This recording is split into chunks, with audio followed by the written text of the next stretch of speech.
அனைத்து ஜாதி அர்ச்சகர் ஆகக்கூடாதுங்கிறாங்க. யாருக்கு எதிரா? இந்துக்களுக்கு எதிராக தான், முஸ்லீம்களுக்கு எதிராக இல்லை. அப்ப இந்த இடத்துல இந்துக்களுக்கு எதிராக யார் இருக்கா? முஸ்லீம் அமைப்பா, பெரியாரிஸ்டுகளா, யார் இருக்கா? இந்துக்கள் சொல்லுகின்ற அவர்கள். அப்ப இப்படி ஒரு ஒரு பொய் பிரச்சாரத்தை இவங்க கட்டமைத்துட்டு தமிழர்களை தமிழர்களினுடைய ஒரு பெரும்பான்மை சமூகமா இருக்கக்கூடிய இஸ்லாமியர்களை இவங்கெல்லாம் அரபு நாட்டுல இருந்து வந்தவங்க. இன்னும் பல பேருக்கு முஸ்லீம்கள்னா அரேபியர்கள் நினைச்சுக்கிறாங்க, அரபு மொழி பேசுறவங்க. அரபு மொழி பேசுறவங்க யாருமே கிடையாது. இவனுக்கு இன்னும் அரபுக்கும் உருதுக்கும் வித்தியாசம் தெரியாது. இது எல்லாமே கட்டமைக்கிற விஷயம். போற போக்கில் அவங்க தமிழர்கள் இல்ல, அரபு நாட்டுக்காரங்க, அவங்களுக்கு தமிழ் தெரியாது, தமிழ் பேச வராது. இது எல்லாமே சினிமா, பத்திரிகை, ஊடகங்கள் எல்லாமே தொடர்ச்சியா பதிவு செய்தது. குறிப்பா இந்த 90களுக்கு பிறகுதான் இந்த பிரச்சாரம்லாம் ரொம்ப வலிமையாக மாறிச்சு. அதுக்கு முன்னாடி இந்த அளவுக்கு கிடையாது.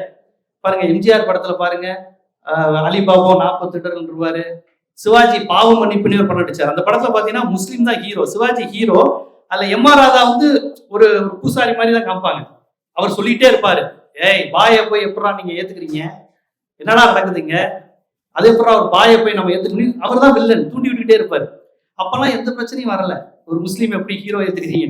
ஆனா எப்ப பிரச்சனை வந்தது, இதே கனியில கூட எம்ஜிஆர் அந்த பாட்டு போடுவாரு, நீங்க நல்லா இருக்கணும் நாடு முன்னேறுன்னு.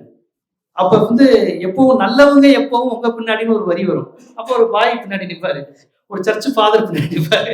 இதெல்லாம் தமிழ் சினிமாவுடைய டெம்ப்ளேட். நல்லவங்கன்னா ஒரு பாய் தொப்பி போட்டு இருப்பாரு, ஒரு சர்ச் ஃபாதர் இருப்பாரு. இப்படிதான் மக்கள்கிட்ட அவங்க உரையாடி பழகி இருக்கிறாங்க. எப்ப மாறிச்சு? 90களுக்கு பிறகு ரோஜான்னு ஒரு படம் வந்துச்சு.